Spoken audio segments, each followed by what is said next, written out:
भाई जो गुरु बचन पे डट गए, कट गए फंद 84 के।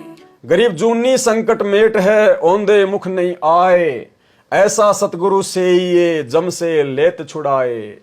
यानी जो परमात्मा जूनी संकट को भक्ति देकर मुक्ति करके मेट देता है, फिर ये जीव कभी भी औंधे मुंह नहीं आता। यानी मां के पेट में ऊपर को पैर नीचे को सिर नहीं होता। यानी फिर इसका वो गर्भवास का झंझट सदा सदा के लिए मिट जाता है। ऐसा सतगुरु से ये, ऐसे सतगुरु की पूजा करनी चाहिए जो जम से लेत छुड़ाए, जो काल के हर प्रकार के झंझटों से छुड़ा लेता है।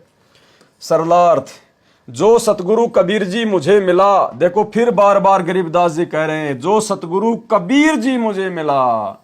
सतगुरु भी तो कह सकते थे, लेकिन सतगुरु के साथ में ये कबीर शब्द बार बार क्यों जोड़ रहे हैं? ताकि आज हमें यकीन हो जाए कि हमें जो सतगुरु मिले हैं वो स्वयं ही कबीर परमात्मा है। जो सतगुरु कबीर जी मुझे मिला है वह जूनी संकट अनेकों प्राणियों की योनि में बार बार कष्ट को यथार्थ भक्ति मंत्र प्रदान करके मेट है, अर्थात समाप्त कर देता है। गरीब जूनी संकट मेट है, औंधे मुख नहीं आए, अर्थात सतगुरु जन्म मरण को समाप्त कर देता है।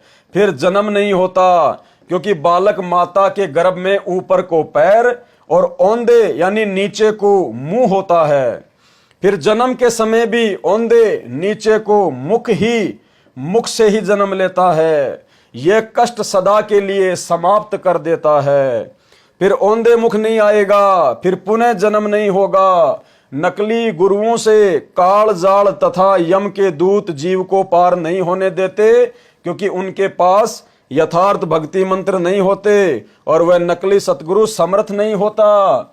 जिस कारण से यम से अर्थात काल से नहीं छुड़ा सकता। मुझे जो सतगुरु मिला वह समर्थ है, यम से छुड़ा लेता है। आप भी ऐसे सक्षम सतगुरु की सेवा अर्थात पूजा कीजिए। तो भाई ऐसे ही समर्थ और सक्षम सतगुरु की पूजा वर्तमान में सतगुरु रामपाल जी की संगत में केवल साध संगत से जुड़े हुए भाई बहन ही कर रहे हैं, केवल सत्सेवक ही कर रहे हैं ऐसे सक्षम और सतगुरु की पूजा। बाकी संगत जो सतलोक आश्रमों से जुड़ी हुई है वो तो केवल इस कागज के टुकड़े को सतगुरु मानकर परमात्मा मानकर पूज रही है। और सत्सेवक भाई बहन ऐसे ही सक्षम और समर्थ सतगुरु की पूजा कर रहे हैं, केवल उन्हीं को परमात्मा मानकर भक्ति मार्ग में आगे बढ़ रहे हैं।